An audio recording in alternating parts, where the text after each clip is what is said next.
Movember Day 5. This is going to be a video on emotional regulation. I've just come from doing a virtual alumni day for South Pacific Private, and this is a tool that they use in their program to help people that are bringing up some traumatic experiences from the past to regulate their state so they can start to create safety for themselves. So I'm going to go through that tool, and it's called Soothe, Contain and Move On. It's an emotional regulation tool that what we know now, that when you bring up trauma from the past, we can and it activates these distress reduction behaviors that we can call addictions. What we need to do is, if we're going to go into sobriety from addiction, we've got to learn how to regulate that state and create safety for ourselves. So this is a really good tool for addicts in recovery, a really good tool for anyone with developmental trauma, a really good tool for betrayed partners, just learning how to hack into the body system to calm it down. So I'll go through those quickly. The first thing, when we know we're triggered, we've got to soothe.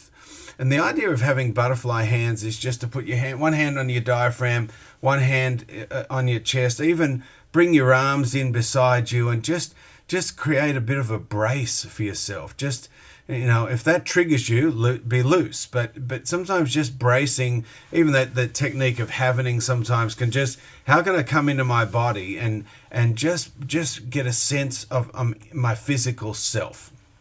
So left hand over your heart, right hand over your diaphragm. Let your fingers touch.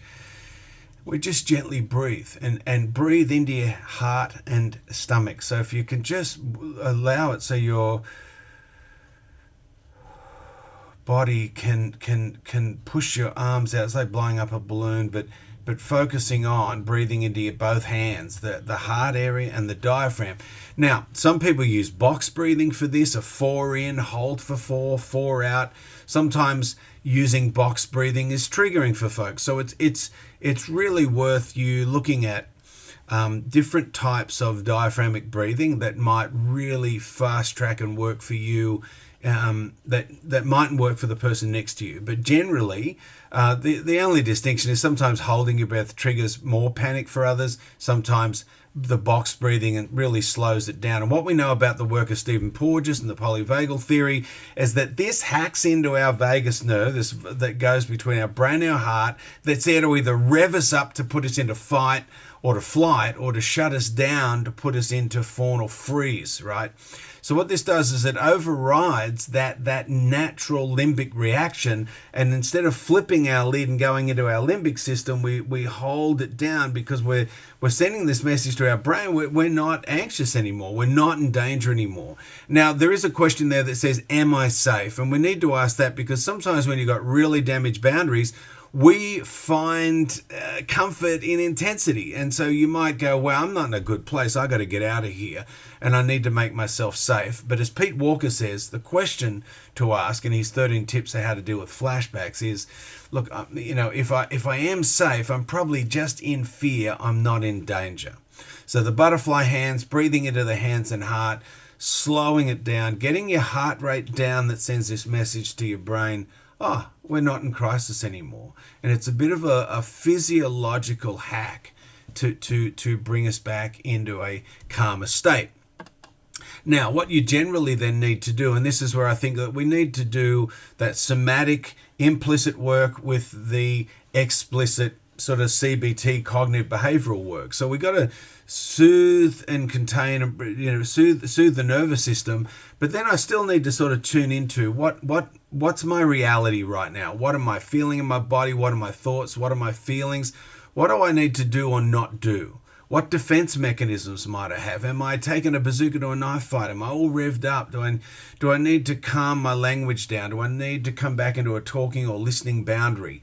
What are my needs right now? Try and come out of enmeshment into some sort of differentiation and get a sense of self, get a sense of who I'm with, and then work out what do I need. And that's where we need to either set boundaries to contain ourselves, protect ourselves, and both. There's talking and listening boundaries.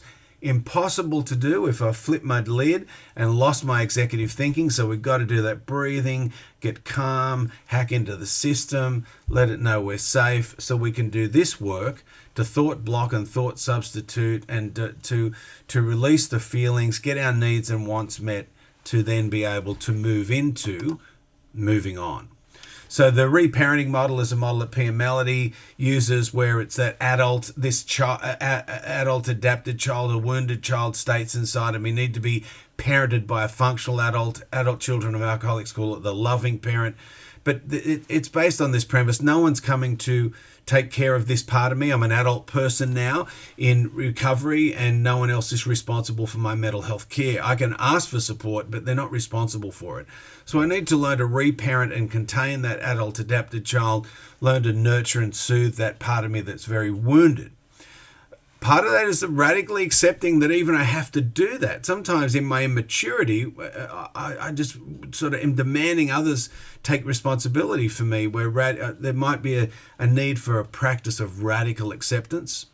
The serenity prayer is a good tool for that. Learning how to, God grant me the serenity. I went through the prayers in the last video of God grant me the serenity to accept the things I cannot change, courage to change the things I can, the wisdom to know the difference.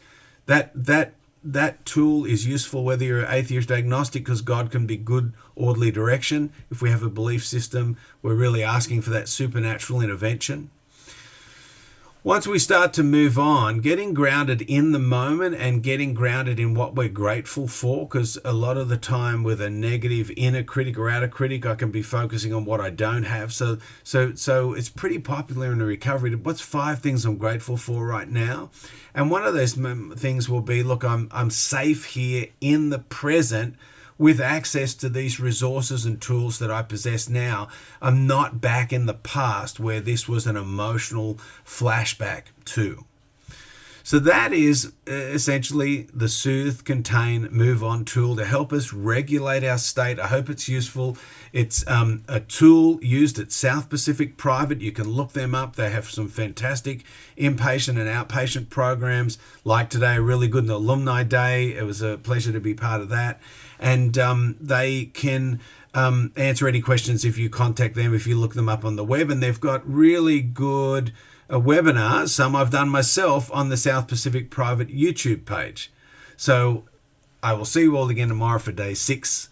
And I've got some things to go off and do now for Overcomer's Place, having their gingerbread house day. So we're going to support them, as that is a treatment center in well, not a treatment center, but they're a facility that helps people in 12-step recovery. Have a good day.